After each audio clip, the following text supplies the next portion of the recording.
গেল ৫ আগস্ট ছাত্র জনতার প্রবল গণ আন্দোলনের মুখে বাংলাদেশ ছেড়ে ভারতে পালিয়ে আশ্রয় গ্রহণ করেন সাবেক স্বৈরাচার শেখ হাসিনা। টানা ১৫ বছর ধরে ক্ষমতায় থেকে রাজনৈতিক বিরোধীদের দমন পীড়ন, মানবাধিকার লঙ্ঘন, দুর্নীতি, বিচার বিভাগের নিয়ন্ত্রণ এবং রাষ্ট্রযন্ত্রের অপব্যবহারের অভিযোগে বিদ্রোহী ওঠে দেশের তরুণ সমাজ। পরবর্তীতে ছাত্র জনতার প্রবল গণ আন্দোলনের মুখে হেলিকপ্টারে বাংলাদেশ ছেড়ে ভারতে পালিয়ে আশ্রয় গ্রহণ করেন সাবেক এই স্বৈরাচার। ৬ মাস পূর্ণ হওয়ার দিনেই ভারতের দিল্লি থেকে সাবেক এই প্রধানমন্ত্রী দেশের ছাত্র সমাজের উদ্দেশ্যে একটি ভাষণ দেবেন বলে ঘোষণা দিয়েছেন।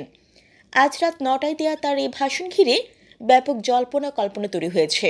সমর্থকরা একে রাজনীতিতে প্রত্যাবর্তনের বার্তা হিসেবে দেখছেন, অন্যদিকে বিরোধীরা এটিকে একজন ক্ষমতাচ্যুত স্বৈরা শাসকের রাজনৈতিক চাল বলে মনে করছেন। এদিকে বৈষম্য বিরোধী ছাত্র আন্দোলন হাসিনার ভাষণের প্রতিবাদে দেশের বিভিন্ন স্থানে জুলাই গণ অভ্যুত্থানের ভিডিও, ডকুমেন্টারি ও ছবি প্রদর্শনের কর্মসূচি ঘোষণা করেছে। সংগঠনটির ভেরিফাইড ফেসবুক পেজে এক পোস্টে জানানো হয়, তারা সিলেট, ঢাকা সহ বিভিন্ন মোড়ে, বাজার ও জনবহুল স্থানে জুলাই গণ অভ্যুত্থানের চিত্র তুলে ধরবে।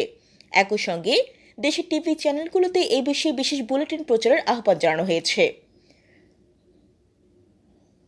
চলো ধানমন্ডি ৩২ কর্মসূচি হাজারো ছাত্র জনতার উপর গণহত্যা চালিয়ে দিল্লি পালিয়ে গিয়ে সেখান থেকে শেখ হাসিনার বাংলাদেশ বিরোধী অপতৎপরতার প্রতিবাদে ২৪-এর বিপ্লবী ছাত্র জনতার উদ্যোগ আজ রাত ৯টায় ধানমন্ডি ৩২ অভিমুখে বুলডোজার মিছিল এই কর্মসূচির ঘোষণা দেওয়া হয়েছে।